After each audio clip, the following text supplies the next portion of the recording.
Ah, my name is Vaughan.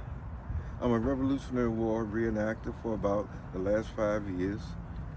I mainly reenact two units, the 14th Regiment, Colonel Glover's Marbleheaders, and the 1st Rhode Island Regiment of Foot.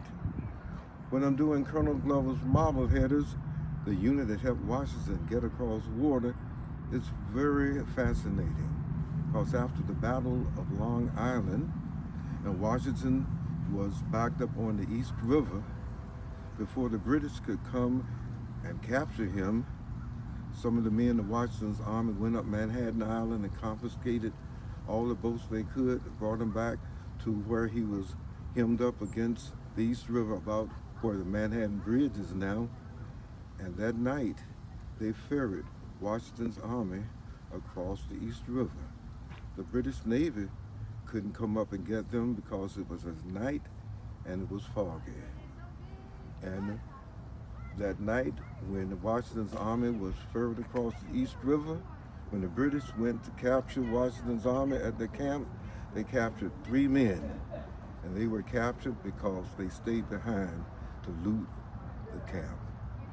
Then Washington's army went up out of Manhattan, crossed over into what is now the Bronx, and the British sailed up to about where the Throgs Neck Bridge is now, and they were getting off of the boats, and that's when the Marbleheaders saw them, got behind rock walls, and entertained the British at Pell's Point while Washington's army ran toward White Plains. That was the second time the Marbleheaders helped out Washington by fighting what would be known as rearguard action.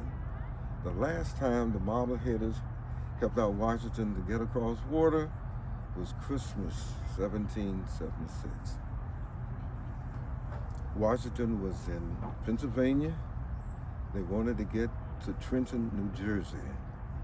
So they went to McConaughey's Ferry, and they used barges, ferries, and some Durham boats that they had gotten from an iron smelter just north of McConaughey's Ferry, and they ferried Washington's army across the Delaware River, Christmas night, 1776, and they went over and surprised the German Hessians that were in Trenton, and Washington got a victory that he needed very well because his army was in a very low ebb because they had been losing so many battles. Then after the actions in Princeton and Trenton, the Marbleheaders made it back to Massachusetts the best way they could. Okay. Thank you. And where are you right now today? Right Liam? now, I'm at Newbridge Landing at the Bergen County Historical Society. We are having a fall festival with the pumpkins and the apples and the people coming through. Okay, excellent. Thank you, Leon. Okay.